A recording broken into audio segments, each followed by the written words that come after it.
43. Jelete dersi Sunen-i Tirmizi'den. Elhamdülillahi Rabbil alemin. Ve salatu ve selamu ala seyyidina seyyidil enbiyayı vel mursalin ve ala alihi ve sahbihi ecma'in. Haddetena Ebu Husaynin Abdullah ibn Ahmed ibn Yunus'a haddetena Abdur ibn al-Qasimi en Husaynin ve huve ibn Abdurrahman en Sa'idin an Sa'id ibn Cübeyrin rahimahumullah an İbn Abbas'in radıyallahu anhuma. İbn Abbas radıyallahu anhuma Peygamber Huda Aleyhisselam dünyadan gidenine 10 ila 13 yaşındaki oğlanmıştı. Yani şu 20 kalak oğlanlığı bilen al-muqimmaklığa, al-mağdanmaklığa beter hava etmişti. O zaman şu taydan ulukon sahabuların yanına barıp o şolardan Peygamber Aleyhisselam'ın neymi işlem olsa, neymi görülüm olsa şoları qavut uğratına barıp şolardan öğrenirmiştik. Edep, ba-edep, ba-nasip, bi-edep, bi-nasip diye edebi has raayet edermiştik. Ol bir adamların hakkında ki şolardan bir dat öğrenirmiştik. Bir adam gafına baranna İbn Abbas Peygamber Aleyhisselam ağası Hazreti Abdullah Resulullah Abdullah'ın oğlu Hazreti Abdullah'ın doğunu şol yani emutu oluyor da Peygamber Aleyhisselam emutunun oğlu şey. O zaman şol cüret dedeceli adam da olsa birinin gafına alma öğrenmeyene baranna o taraf Peygamber'e yakın İbn Abbas'ın yakın oluşuyalak o adam yakın ne? Ama çünkü öğrenmeyene varıptır. Şu taydan son barıp gafına otururdu diye. Şimdi o da Mekke'nin gıdgını, Medine'nin gıdgını, otağının todonu, otağının yeli. Şu taydan bir tağat, yarım tağat, iki tağat o şayet yatanmadın. Bir vaat haçansa bir daşırı çıkıp da şonu görmese şöyle otururmuştuk şu taydan. O zaman öyün öğreti utancağı alıp sen ne mi deyip otuyun? Sen de kafin kalkmadın. O kafin kalktan benden çıkacak kim sana? Eşilik mesela talacak, onda yok. Men öğrenmeyene geldim, layıkşı ki men tezkilayın. Tezkilemaktan men tezkilemalıyıp aydarmıştım. Bazen şeytan bizim orada aramında bir kep yürütüyor.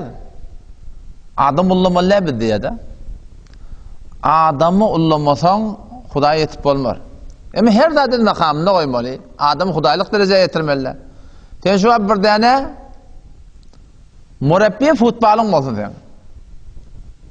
Ya mekanik ustağın olsun. Ya murabbi rezmin olsun. Hayti bir adam şunu tilemar. Tapılar mı şöyle bir adam? Tapılar mı? Tapılmar ha. Hatta sen şu hıtmata bir gidip gördük da sen hıtmatta şu taada sen bile Türkmen gepten olurlar var. Şonun içinde bir dayıvran adamlar var. Edermen adamlar var diye. Hazır için bir soru göremede şu hatıratın yadına bir soru qavtıyla ya. Ki şu taada bir edermenlik köküdünden, bir gayrat köküdü, bir qavluk köküdünden, bir jomartlık köküdü. O zaman şu taadan şu şeytanın türüyen kefi ki biz adam ullamalı, şıqatı bir yanına. Sen şu muallimi Kur'an'ın tıyılacak ya mı? Sen birine Kur'an'ı öğrenip dursun. Hazreti Ali radıyallahu anh ne diye? Men allemeni harfen. Biri bana bir çekip orada adniptir. Bir çekip halatimin kulağımı satsın diye. Bir çekip bana öğretsin şu deyiptir. O zaman şu taydan İslam'da şahsiyet pesendi ibadat. Şahsiyet pesend. Sen biri avadan Kur'an okuya, biri avadan ders veriye, biri avadan kepleye. Şu forum hayti bir adamda bir qav hıtmet etiye. Bir qav doğa etiye. Bizim adamlar birisi adamlı var. Kepleyemeli ama qav doğa etiye. Şu sıfatı sana yokumlu. Şu qav vermeklik, şu dilekli şunu izzet etmeklik, ihtiram etmeklik şu İslam'da bir söygül dat. Mabada şol keplere ağlanamalılar ki adam ullamalılar. Hiçbir adam ödün ullaman uğraşmalılar diyor. O bir züdegani vurun. Hazreti Ömer radıyallahu anh galiben doğası. O bir kişi Peygamber Aleyhisselam'dan olsun ben dahi kıyadıma çönek. İki şahsiyetten birden biri. Allahümme cealni fi ayni sagira ve fi a'yunin nasi kebira. Ya Allah beni öd gözümde gışık et deyip dua edermiştir. Men ödüm gışık göreyim ödümü. Ve fi a'yunin nasi kebira. Adamın gözünde min ulukan et. Zaten adamdan ana zeyil vurup bersen kavda da. Adamın hem pes görse kavda atte. Yalla men adamın gözünde ulukan mı? Ama ödün marahim, ödünü pes görmeklik. Kalben. İnşallah ertaşım dersimizde Peygamber Huda Aleyhisselam bi'sel abdu abdun tehayyele ve ahtale. Teleke bir bende. Peygamber ertaşım dersimizde teleke bendeler açacak. Kim teleke?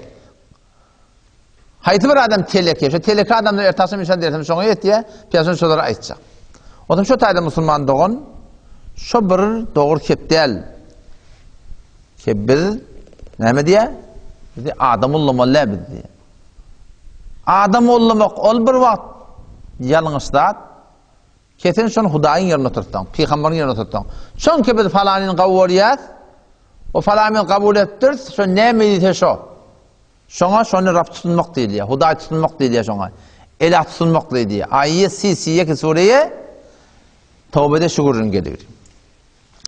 İbn Abbas radıyallahu anhuma, Abdullah ibn Abbas şu hadis ayetiyle lemma usriye bin nebi sallallahu aleyhi ve sellem ceale yemurru bin nebi ve nebiyyin Peygamber Hudaý sallallahu aleyhi ve sellem ekdelli asmallara Hudaý tebaraka cenneti kokatmeli ve cehennem kokatmadan çirim cennet cehennem yağdelerini kokatmadan çirim linuriyahu min ayatina Allah teala şanlarını kokatmadan çirim akittik diye şonu Peygamber Hudaý sallam peygamberlerin yanına geçipdir. Otadı peygamber. Ve ma'hum el-kavm bir peygamberin yanına bir kavm var diye. Ola kavm şoň yanına du iman getiripdirler şo bilen bile. Ve nebi ve nebiyyin ve ma'hum er-rahat. Peygamberden bir cemaat görüpdir peygamberlerden. Peygamber görüpdir bir cemaat bilen 10 ila 40 nefer boldular. Ve nebi ve nebiyyin ve leysa ma'hum ahadun. Peygamber görüpdir peygamberden sallam ki yanına bir adam yok diye. Bir ummatiyeti yok. Näme diýim? Taka peygamber bolup dawat bermeden bap durup öldüripdirler diye. Ya hiç kim iman getirmepdir şu peygamber. Ondan sonra şeýle gödep bar ýa peygamberler hatta merre bi sawadin azimin. Şondan ýa gapdylar bir garalyp bir kän jamaat göründi diye. Bula kim haýalla? Faqultu man hada?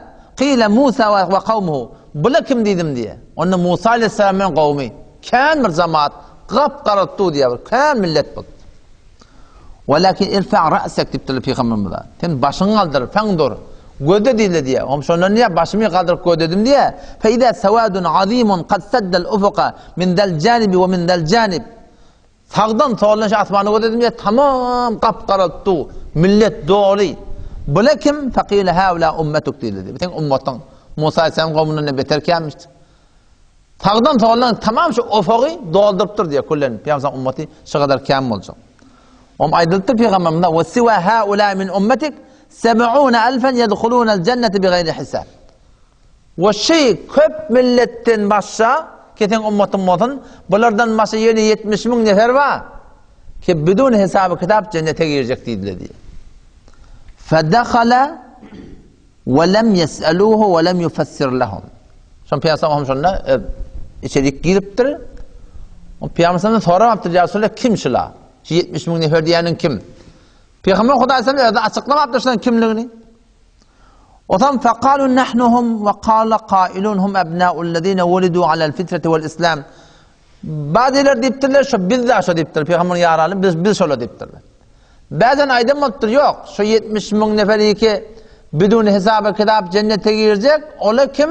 Ola bir oglanjyklar iki şu dünýeden oglanjyk bolup şu fitrete pak islam bilen dünyaya gelip giden adamlar var. Şolar şu 70.000 nefer bolacak diýip aýtdylar diye. Indi şoňa hakynda ihtilaf nazar döräpdi. Bir hadise gelýär, Peygamber aýdypdyr ki, "Kullu mawludin yuladu ala'l fitre." Her bir oglanjyk şu dünýäge gelende musulman bolup dünýäge gelýär diye. Fitreti pak islam, Hudaşinasy bilen şu fitret bilen, şol wujud bilen oglanjykly dünýäge gelýär. Fa abawahu yunassaranehu. Şoň enati atada şoň mesihiyet diýerler diye. Ya mecusiyet diýerler, ya yahudiyet diýerler diye. Enatan täsiri we hanwada da. Musulman etdiýerler diýmedir Peygamber. Şoň oglanjyk dünýäge gelende musulman dünýäge gelýär. Şoň terbiyeti hanwada şoňa sebäp bolýar, eser goýýar şol oglan terbiyetine. Am şaýp bir diýsin, oglanjykda da hop Yahudilerin ahına dünya getir, Mesihlerin ahına dünya getir, Mecusilerin ahına dünya getir. Oğlansının näme günahı var? Eger oğlanlıkta ölse günahı yok. İnalekem şolar deyip durlar bir guruşa deyip durlar şolar batavul amal. Olar racih kavulça cennetin ehlinin hıtmatısı olacak. Ama olakam olandan sonra ona akıl geliye, fehm geliye, derk geliye. Davet-i İslam şolar olan adamlara ki Yahudi hanımada, Mesihi hanımada, Mecusi hanımada, hayti bir bidin hanımada ulup da akıllı huşu cayine gelenden sonra davet şolar adamı yetse o adam ştada şolar adam ihtiyar etmeklik boyuna düşüyor. Ya davet yetmese, sen hiç görmeyiptir. Şu halatta geçiptir. Sen İslam'ın davet sonra yetmeyiptir. Pedon hemin ki bir halıqı var. Şu Allah diyerle hem de yaradan sonra şayet de sonra kifayet edecek. Öyle ki Müslüman olma diyerle. Vallahi alem ulemalardan sabır ettiğin gördüm. Adam Huday Teala onları zulmettim. Yahudin hanıman dünyaya gitti. Olansın ya mı günah etiptir. Huday Teala onları zulmeden daha diyor. Huday Teala onları adılını salıptır. Ama biri Müslüman dünyaya getirdi, biri falını salıptır. O sen Müslüman hanıma dünyaya gelip, Müslümançılığı olmayan yerle de beter ki anakı. Şöyle değil mi? Doğru hanımadan tesiri var. Ama Müslümançılıkta olup, Müslüman hanıma olup, Müslümançılıkla işi olmayan dininden çıkıp verirken, Yahudi, Mesihi, Mecusi, dehrib olup, şu hanımada olup, köpten köp Müslüman olup verirken yani. Hemşek şu camiada bir şunu görüyor. Allah da bir falını salıptır. Onlara adılını salıptır.